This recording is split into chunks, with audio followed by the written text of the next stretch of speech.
Hey cell phone scholars, welcome back to Mr. Markley's Gradebook, where I review apps, always while my laundry's going on. I can't figure it out. New and improved, hopefully. I'm going to have some videos of the apps in between my face, so you can focus more on those than this mug. Should be pretty good. Today we're going to look at two geography apps, because I don't like the first one, and I don't like just showing you something I didn't like and not giving you an alternate option.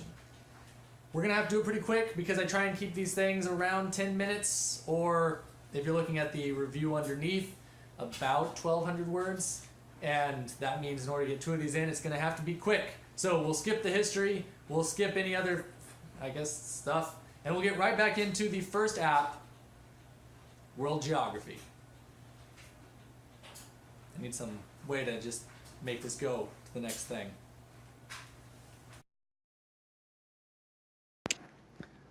World Geography by Adams Games Entertainment is the first app on the Google App Store when you search Learn Geography. And it brings up one of my pet peeves about educational apps. Multiple choice quiz games masquerading as educators. Yeah, you can learn with multiple choice quizzes, but there's a reason educators use them to judge progress, not to teach with. Multiple choice quizzes remove one of the key factors towards long-term learning: context.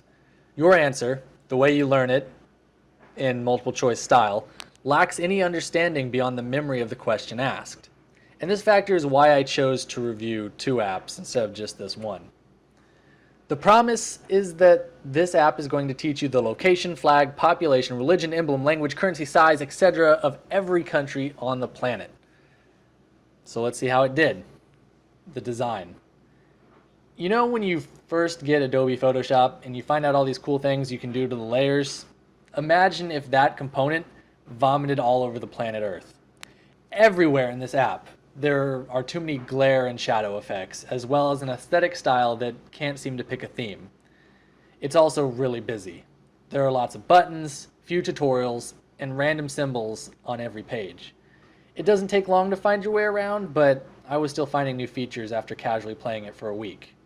It looks like a mess, and it mostly is. Fun. The fun of it all.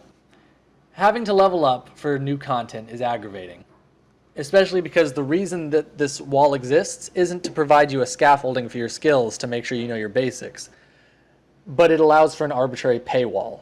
That's right, you can just buy content.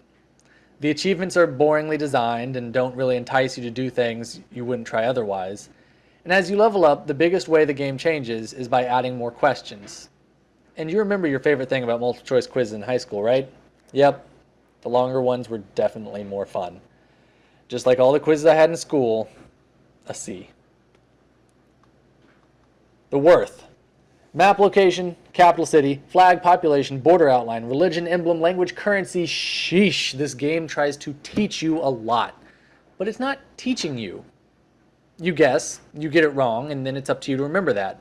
The game doesn't address the underlying factor of why you might have gotten it wrong in the first place, and thus you'll probably keep making the same mistake until you hammer it out.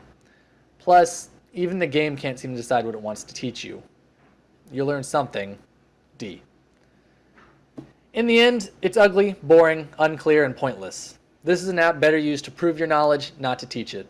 Final score, C-. So for the next one, it's World Map Puzzle by Digital Gene.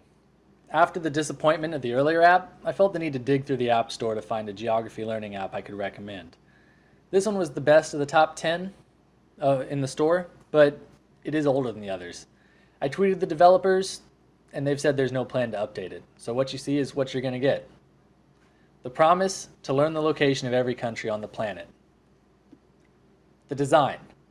Bicolored, basic shapes, and simple to use, this app isn't beautiful, but it is utilitarian. The game itself is amazingly easy to play, and that means that the only things you're going to learn are where the countries go. You're not going to learn how to use the app. It's easy to look at, it's easy to use, not much else to say. A-. Fun. The fun of this game is short-lived, but it is satisfying. Each version of the game has 3 achievements with a time limit to beat. These achievements are in a gallery that make it extremely clear if you've missed one. Beating these time limits is satisfying, and it caused me to go back and play through the maps multiple times. Additionally, the different map types provide a break in the monotony of the entire world map, or provide you with something to do in 5 minutes instead of 10 plus. It's just a shame there isn't more to do. Completing the map is satisfying, but only the first couple of times. B. Worth. Unlike the other app, this app knows exactly what it wants you to learn: location. Furthermore, it teaches you something by providing plenty of context. You can't just guess and hope it's the right answer. You can't get away with it getting it wrong and it going on without you. You can't win this game without proving you know exactly where the country fits on the globe. And you learn this by looking at the globe and the puzzle created by all the countries. It doesn't just teach you how to point and click at a country on a map, but what countries surround it. It's a little outdated, being from 2012, which means the special maps are a little old, but it's still a good lesson. I used what I learned on this app to get the answers right on the other app. A. Conclusion. It's a short game you won't spend more than a month on, but it's free and is enjoyable until you know it all. A-. And that's it. That's the end of the video. Hopefully it looks better this time, trying to learn more each and every day. Unfortunately, there's not an app that teaches me how to video edit in under 30 days. That's me slamming my head against the keyboard until something works.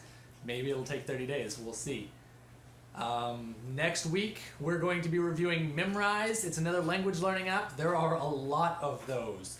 Memrise had the key thing that Duolingo didn't, and that it could teach Arabic, which is one I've been looking forward to learning for a long while. So let's see how it goes. Beyond that, let's see if this whole new pre-recorded exit scene goes right now. I'm hoping my video editing skills make me able to like pull something up. Probably doesn't. See you, everybody. Thank you all for watching. If you enjoyed it, please check out the subscribe buttons here.